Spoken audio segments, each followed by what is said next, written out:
오은영 선생님이 강조하시는 거는 공감, 마음을 읽어줘야 된다. 조선미 선생님은 이제 너무 과도한 마음 읽기는 아이를 망친다. 그러니까 오은영 선생님 입장이면 좀 억울할 게 우리 아이들이 달라졌어요 하면 제일 인상 깊었던 장면이 오은영 선생님이 단호하게 훈육하는 장면이거든. 무력. 무력. 나도 내 자식들한테 사랑한다는 말 많이 한다. 맞아. 그러니까 훈육을 강조하는 사람이 100% 훈육만 하는 건 아니잖아. 언제나 단호하고 무섭게만 하는 건 아니거든. 둘이 어디 갔다 왔어? 아니 뭐 둘이 어디 뭐 갔다 온 것처럼 그래서 오동이랑 보면은 그렇게 옷 색깔이 똑같을 때가 좀 있더라고. 보통 우리가 그렇지. 지웅 형은 이제 좀 이제 약간 뭔가 뭐 분홍색, 뭐 청록색. 정말 무난하잖아. 단색. 전혀 무난하지 않은데? 아니야. 넷플릭스 1위에 등장한 옷. 맞네. 이것도 노렸구나. 가보입니다. 가보. 누가 좀 알아봐줬으면 하는 마음에. 그랬구나. 무의식이. 근데 아무도 알아보지 않았어. 네, 오늘도 제가 여기 1등으로 왔지만 다시 또 집에 갔다 왔어요. 삶을 참 힘들게 살고 있어요. 두 분께 드릴 선물을 집에 준비해 놓고 와가지고 이게 똑같은 옷을 입고 있는 둘한테 선물 주니까 참 기분이 묘하네요. 이 카메라 보여드려야 되나? 네. 정신과 의사 김지웅의 마음 처방전. 고맙습니다. 네. 쌍둥이 같아요. 뭐야 이거. 아이고. 필사책이죠 이게. 이제 한번 둘이 뭐 비난하는 목소리도 둘 다 비슷할 것 같아가지고 한번 들어보고 싶네요. 뭐라고 까는지. 김지웅 선생님의 삶을 요약하는 문구가 있어요. 뭐야? 현재 내가 느끼고 생각하는 것들에 숨어있는 의미, 그것들을 더 잘 알아챌 수 있도록 내 마음속을 들여다보고 정리해보려 했습니다. 이 책을 쓰는 건 역시 그 애씀의 흔적이다. 그 애씀의 흔적이다. 이거 되게 야 그거 5년 전에 어쩌다 정신과 의사의 책에 나오는 문구야. 아니 어쨌든 지금도 이 모토로 살고 있는 거 아니에요. 애씀의 흔적이다. 어떻게 이런 표현을. 그러니까 진짜 힘드네. 천상 작가야 작가. 작가님 아주 축하드립니다. 너무 부럽다. 정신과 4대 천왕 하셔야죠. 네. 김지용, 오동훈, 허규영, 오은영. 야, 우리까지 같이 끌고 들어가서 지옥으로 가자는 얘기 아니야 이거? 어쨌든 뭐 1황은 오은영 선생님이시고 두 번째 책은 정신과 의사 허규영의 마음 처방전. 4대 천왕의 후보들이시잖아요. 정신과의 4대 천왕의 후보들이시니까 뽑을 뻔했어. 너무 궁금한데 지금 방학이잖아요. 제가 뭔가 되게 보내는 시간이 많으실 것 같은데 원장님들께서 따뜻한 공감, 단호하고 명확한 지시 어느 쪽에 더 가까우세요? 저는 따뜻한 공감 쪽에 더 가까운 것 같아요. 그리고 사실 저는 이런 스타일이다 보니까 좀 더 단호하게 하고 싶긴 해요. 예. 저는 한 공감 9대 명확한 지시, 단호한 지시 1이죠. 9대 1. 그러니까 근데 이론적으로 이제 공감이 더 중요하다는 거는 아마 우리 다 생각이 똑같지 않을까 싶기는 한데 저는 현실적으로는 사실은 조금 단호한 지시 쪽에 가까운 것 같기는 해요. 한 개만 더 여쭤볼게요. 친구 같은 부모 대 권위 있는 부모 어느 쪽에 더 가까우세요? 근데 저는 친구 같은 부모인 것 같고요. 저 아이들이 이제 하는 얘기가 있어요. 저는 이제 하나도 안 무섭다. 네, 아빠는 화 안 낸다. 네, 엄마는 무섭고 화를 낸다. 그래서 뭐 숙제를 할 때도 저랑만 하려고 해요. 네, 저는 화 안 내니까. 너무 똑같긴 한데 네. 저도 이제 좀 친구 같은 부모고 아직까지는. 근데 이게 내가 아무리 친구 같으려고 계속 노력해도 안 되는 시간이 이제 몇 년 안에 올 거예요. 그럼. 멀지 않았어요. 네, 그래서 아직은 친구 같은 부모지만 유통기한 얼마 남지 않았다. 저는 굳이 따지자면은 그냥 부모의 포지션에 있는 부모인 것 같아요. 친구 같지 않고. 권위 있는 부모라는 말이 사실 되게 거부감이 들어가지고 저는 별로 쓰고 싶지는 않은데 자꾸 우리한테는 이지선다 고르게 해놓고 자기 빠져나가네. 중간 계속 중간 어딘가에. 그리고 원래 그 양육 스타일에서는 권위 있는 부모가 좋은 양육 스타일이라고 하잖아. 뭐 케이팝해죠. 근데 어쨌든 저는 너무 권위 있다라는 것도 조금 거부감이 들어서 그렇지만 굳이 따지자면 그쪽에 가까운 것 같아요. 저희는 저를 되게 무서워하고 제가 이야기를 하면 잘 듣는 편이긴 해요. 오동훈의 권위 육아. 그러니까 한번 해야겠다. 야, 동훈이 다음 책 제목 정했어요. 어때? 괜찮지? 너 나이고 난 부모야. 부재. 제가 여쭤본 게 전자는 오은영 선생님 쪽이고 네. 후자가 조선미 선생님 쪽인데 요즘 이게 되게 대립이 엄청 이제 심하거든요. 그래서 자녀의 마음을 읽어주라 오은영 파가 있고 그러니까 딱 단어에 명확하게 지지를 해라라는 조선미식이 엄청 갈리고 있어요. 네. 그 우리나라 참 뭔가 이렇게 나누기 좋아하죠. 딱 싸움 붙이고 대립 붙이기 좋아하고 이게 이렇게 나눠지는구나. 그런 댓글들 많이 봤던 것 같아. 좀 정리하자면 오은영 선생님이 강조하시는 거는 공감, 마음을 읽어줘야 된다. 네 마음이 이랬구나. 네가 이래서 화가 났구나. 라고 읽어주는 거. 이제 조선미 선생님은 이제 너무 과도한 마음 읽기는 아이를 망친다. 네. 아이가 어떻게 보면 좀 부모보다 더 갑의 위치에서 네, 말을 안 듣고 네, 컨트롤이 안 될 수 있다. 그러니까 좀 단호하게 해라 라는 거지. 근데 이렇게 과도한 마음 읽기라는 부모들이 좀 있어? 실제로? 과도한 마음 읽기 있죠. 굳이 마음 읽기를 하지 않아도 되는 상황들이 있거든요. 예를 들어서 뭐 아이가 감정적으로 지나치게 격앙이 돼 있을 때 혹은 이제 반대로 부모가 감정적으로 업셋이 되어 있을 때 이럴 때는 굳이 감정을 읽어주는 것들을 할 필요가 없다라고 이야기를 하죠. 오히려 그렇게 되면 이제 페이스에 휘말려 가지고 뭔가 그냥 뜻하지 않은 결과로 이어질 가능성이 높다라고 하고, 그리고 실제로 이 마음을 읽는다는 것 이퀄 무조건적인 수용으로 받아들이는 부모님들이 좀 계시는 것 같기는 해요. 그러니까 수용을 너무 허용인 거죠. 말하자면은. 그러니까 마음을 읽어주고 그래 네가 지금 게임이 하고 싶구나 인데 이제 우리가 수용하는 거는 이 마음을 인정해 주는 것까지지 현실적으로는 그렇지만 안 돼. 이 마음은 알겠지만 지금은 어려워가 돼야 되는데 이 수용이라는 게 그래 그렇다면 조금은 할 수 있게 해줄게. 이런 식으로 나가버리는 경우들이 참 많은 것 같아요. 그런 것들은 사실은 뭐 잘못된 마음 읽기라고 할 수 있겠죠. 그렇죠. 근데 사실 이게 모르겠어. 내가 오은영 선생님 입장이면 좀 억울할 게 오은영 선생님도 마음 읽기를 한 다음에 훈육이 들어가거든. 맞아. 근데 마치 요즘에는 마음 읽기에서만 끝나고 아이를 스포일 시키는 것처럼 좀 뭔가 돼서 좀 억울하시지 않을까 뭐 이런 생각도 좀 들었던 거고. 이게 나도 진짜 친구 같은 아빠가 되려고 노력을 해왔는데 그럴 나이라고 생각해서 그래. 그럴 나이라고 생각해서. 아니 되게 어린애한테 강압적으로 가봤자 아이와의 관계가 멀어지는 거라고 생각을 하거든. 어릴 때는 아이의 페이스에 맞춰서 노는 게 있잖아.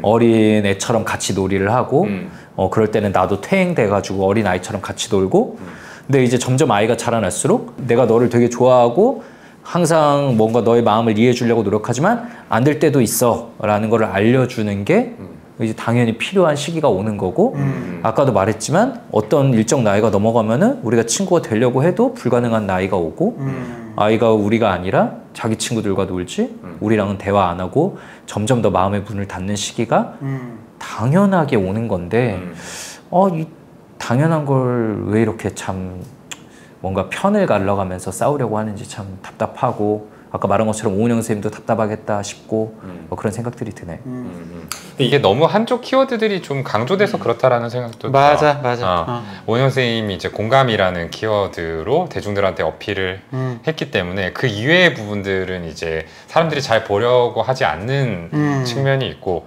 반대로 조선미 선생님 같은 경우는 훈육이라는 키워드만 좀 강조가 됐지. 뭐 인터뷰 같은 걸 보면은 그런 얘기 있더라고. 나도 내 자식들한테 사랑한다는 말 많이 한다. 맞아.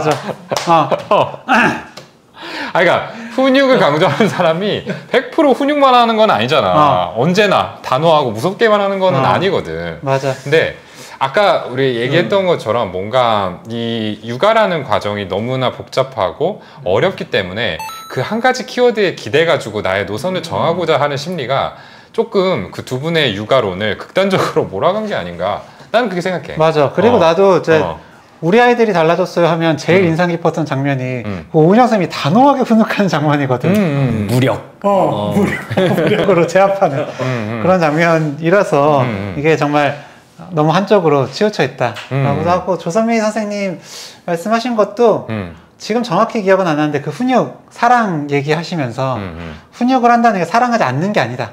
네, 충분히 사랑을 하더라도 훈육을 할 수 있는 거다. 이런 메시지 전달해 주신 걸로 기억을 하거든. 두 사람 얘기를 듣다 보니까 지금 떠오르는 게 진료실에서 이런 얘기를 종종 들어. 나는 이제 예를 들어서 엄마 아빠 중에 한 명이 와가지고 나는 어떤 선생님 육아서를 막 읽고 그 내용을 바탕으로 아이를 훈육하고 키우려고 하는데, 육아하려고 하는데 배우잖아. 막 부모님이나 시부모님은 생각이 달라서 일관된 메시지를 못 주는 상황이 너무 화가 나고 답답하다. 그래서 막 싸웠다. 이런 얘기를 할 때가 있거든. 근데 우리가 아이를 아무리 일관되게 대하더라도 아이는 결국 우리 정신과 이론에 나오잖아. 이제 굿 마더와 배드 마더를 결국 분리해서 보다가 통합하게 되는 순간이 오고, 계속 또 실망하게 되고 상처받는 순간이 계속 오잖아. 예를 들어서 나는 되게 친구 같은 아빠가 되려고 노력하지만 엄하게 혼내면서 할 때도 있어. 그러면은 이제 애 마음속에서는 평소에 잘해주던 아빠 김지용과 너무 무섭게 나를 혼내는 나쁜 아빠 김지용이 나뉘겠지만, 결국은 그거를 또 마음속에서 통합하고 나아가는 게 애가 건강한 발달을 위해서 자기가 거쳐야 되는 과정이잖아. 근데 요즘 많은 부모님들이 너무 일관된 완전히 한 가지 모습만 보여줘야 된다는 그런 강박에 갇혀 있는 건 아닌가, 이런 생각이 좀 들더라고. 조선미 선생님이 이야기하셨던 내용 중에 설득은 아이를 갑으로 만든다. 설득하면 안 된다라고 이야기하신 게 있거든. 혹시 거기에 대해서 어떻게 생각하는지 좀 궁금해서. 근데 설득 좀 해야 될 때 있지 않아?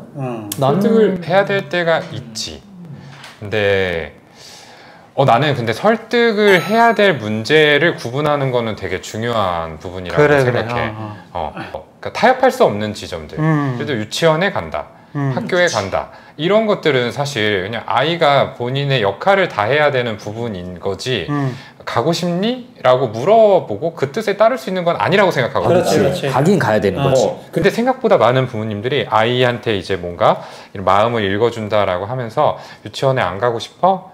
그러면 오늘 엄마랑 시간을 보낼까? 라고 그렇게 풀어주는 경우들도 있어. 근데 그러다 보면은 물론 이제 아이의 입장에서 엄마가 내 마음을 알아주는구나 라고 느끼고 그게 뭔가 긍정적인 표상으로 남아서 아이가 살아가는데 일부 도움이 될 수는 있겠으나 사실 의도와는 다르게 스포일되는 경우가 되게 많지. 맞아.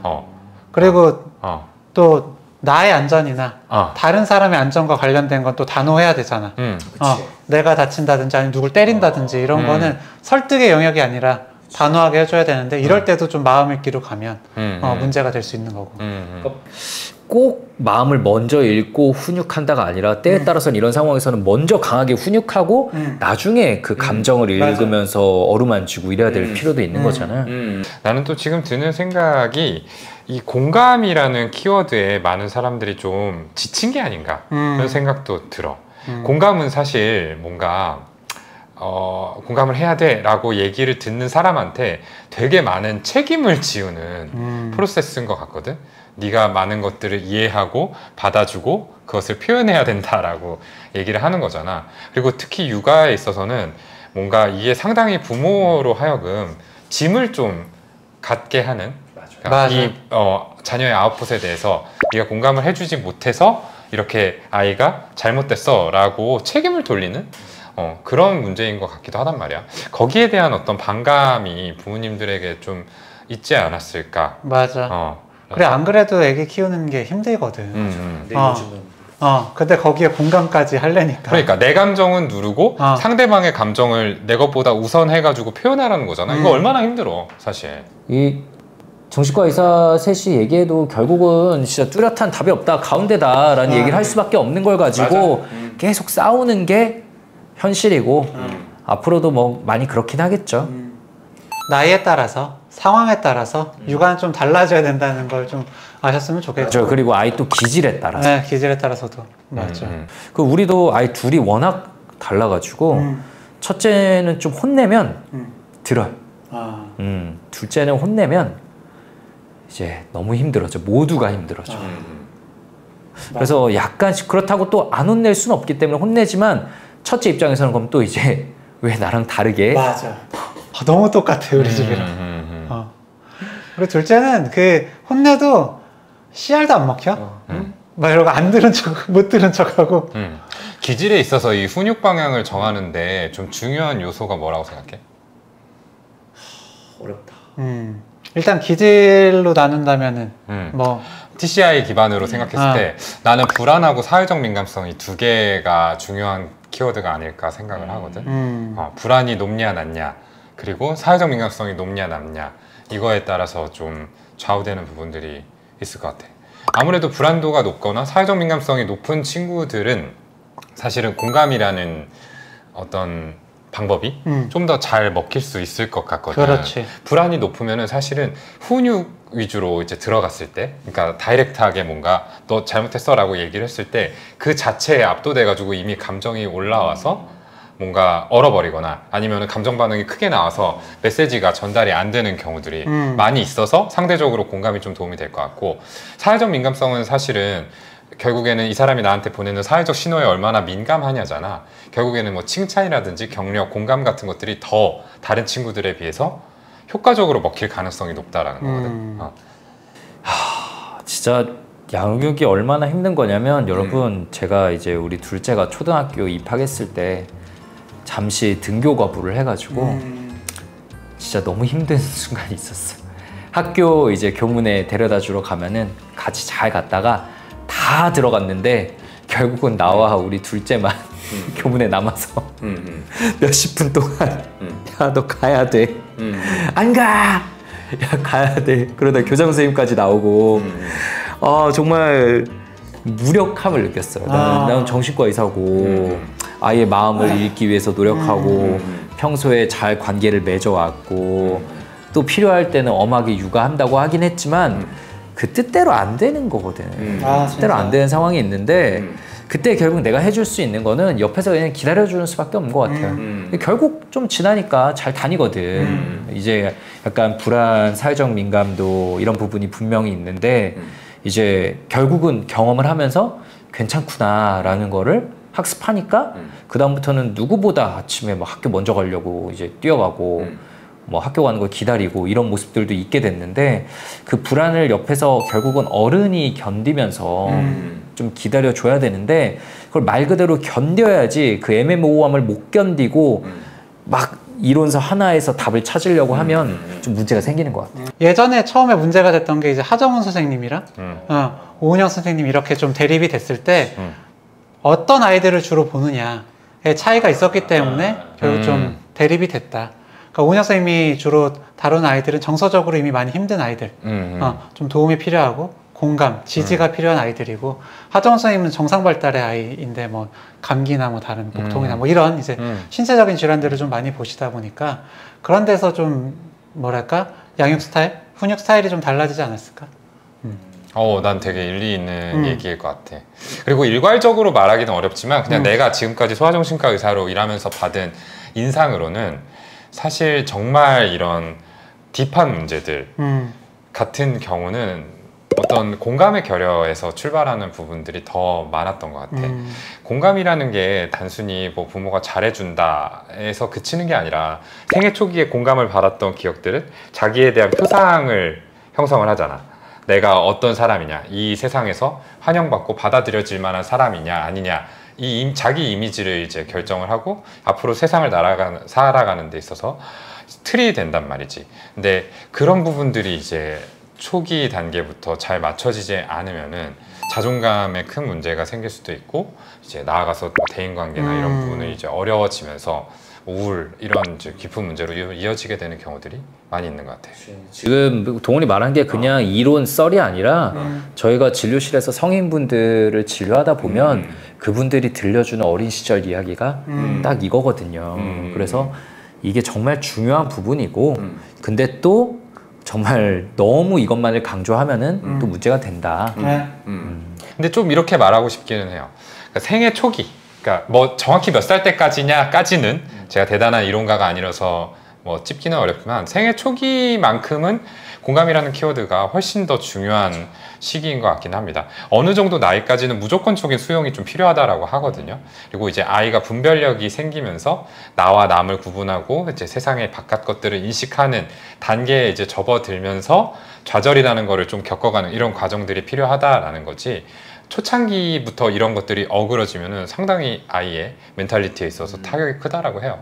그러니까 어린아이, 아주 어린아이에 대해서는 훈육이나 다그침보다는 공감이 더 중요하다, 이 얘기는 좀 드리고 싶어요. 어쨌든 참 이런 밸런스가 중요한 것 같고 저는 그런 점에서 저희 집이 저는 좀 공감 위주로 좀 가고 와이프가 훈육 위주로 가서 밸런스가 맞는 게 참 좋은 것 같아요. 통일해야 된다 이러지 말고. 그러니까. 맞아. 그 톤이 어느 정도 맞으면 된다라는 거지. 완전히 일치돼서 이럴 때는 나도 A, 나도 A 뭐 이렇게 똑같은 답을 맞아. 내놔야 된다라는 거는 아니니까. 네. 그거를 못 견디는 분들은 내 마음에 결국은 다 통제하기를 바라는 마음이 있어서 힘들어지는 거 아닌가 이렇게 되돌아봐야 될 필요가 있어요. 저는 그러니까 훈육이라는 거는 반드시 필요하다라고 생각을 해요. 특히 네. 이제 생애 초기에 공감이 중요했듯이 어느 정도 나이가 지나가면은 우리가 이 아이를 평생 끼고 살 것이 아니기 때문에 한 명의 건강한 사회 구성원으로 길러내기 위해서는 규칙을 지키는 아이로 만들어야만 하고, 그러면은 그거를 누가 가르쳐야 되냐? 이거는 부모의 몫이 될 수밖에 없다라고 봅니다. 그래서 공감에서 훈육으로 무게추가 이제 넘어가는데, 다만 이제 훈육을 앞세우더라도 안 돼 하고 끝나는 게 아니라 안 돼 하고 한바탕 울고 나도 마음을 추스리고 이 진정이 된 상태에서 리페어의 과정을 겪는 게 굉장히 좀 중요한 것 같아요. 다 끝나고 나서 우리 아까 상황에 대해서 좀 이야기를 해보자. 아까 엄마가 이렇게 얘기했을 때, 아빠가 이렇게 했을 때 너는 어떤 마음이었어? 라고 얘기를 들어보고, 사실 엄마는 이러이러한 마음이었어. 땡땡이를 미워해서 그런 거는 아니야. 라고 서로의 상처를 조금 보듬는 이런 과정들이 꼭 필수적으로 들어가야 되는 것 같아요. 동훈이 얘기 들으니까 내가 그래도 잘했다 라는 생각이 들어서 순간 욱하고 정말 나도 이렇게 뭔가 더 충동적으로 가고, 그래도 항상 리페어 과정을 거쳤던 것 같아요. 그렇죠. 균열이라는 거는 없을 수 없는 거거든. 필수적으로 생길 수밖에 없는데, 아이를 키우다 보면은 이게 이제 리페어만 잘 된다면은 그게 그렇게 큰 상흔을 남기지 않고 잘 견고하게 아이의 마음을 지킬 수 있기 때문에 이런 부분을 또 기억하시면 좋겠다. 오동훈의 리페어 육아. 좋은데? 그러니까. 오늘 몇 권 나왔다. 제가 지금 얘기를 하면서 책을 쓴다면 아까 이제 허경 선생님 말한 밸런스를 제가 항상 염두에 두고 있는 키워드거든요. 밸런스, 리페어, 뭐로 갈까? 밸런스 육아는 너무 뻔한 키워드라고 생각해서 사람들이 안 사. 리페어로 가야 돼. 리페어로 갈까? 리페어로 가야 돼. 나는 네 친구가 아니야.